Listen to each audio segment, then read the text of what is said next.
up a lot these days, but my grandparents were refugees that all settled in Chicago. And I have an English name, which is Bunnie. I have an Eastern European name, which is Benjamina. So Bunnie falls in the middle. And this is my perfect setup for the art that I create. I have taken a lot of what I've learned through the inspiration of my family and the culture that was around it.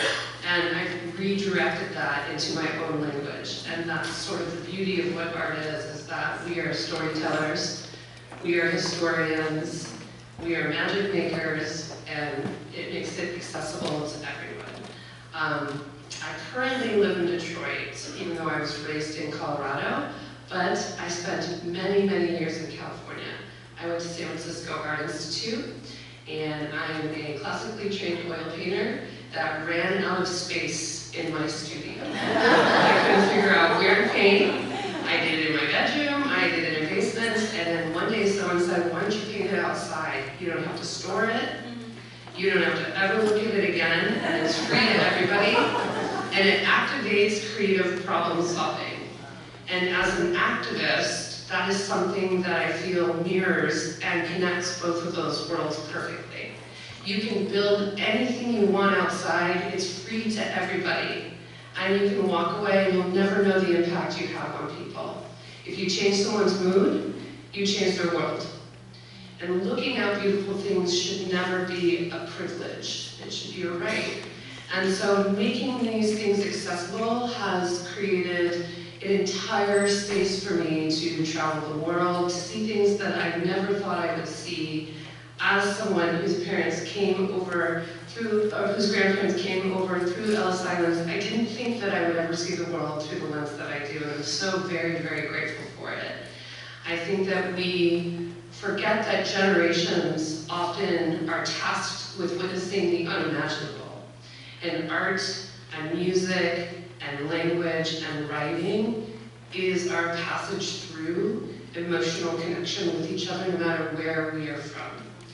Living in a place like Detroit, especially right now, a city that went bankrupt over debt to like 20 years ago and went bankrupt, watching the world worry about the same thing, and living in a poor Black community that has already lived this way, lived in Metropolis. You can imagine the joy, the art, the music that exists in this place because they have persevered through what we are all so worried about right now.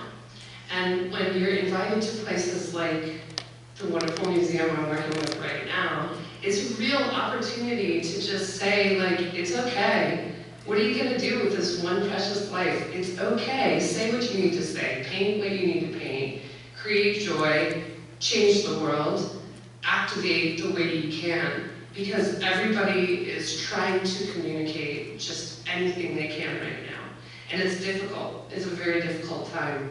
I wanted to talk a little bit too about just museums in general. I've worked with a lot of museums, and it's interesting the history of them, but where they are now in the world, it's the only sort of place that can really hold art in a way that people can understand it. They can understand the importance of it and the history of it.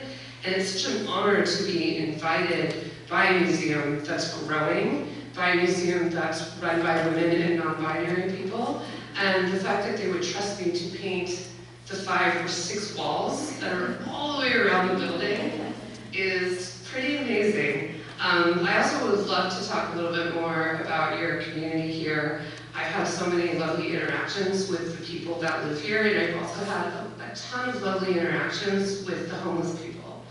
I love the task force. Everyone has been very, very good about just talking to me every day and being interested in ways that they're cared for in this community. I thought that that was an important thing that I share with you today, because when you paint publicly, you interact with the vibration of the place that you are.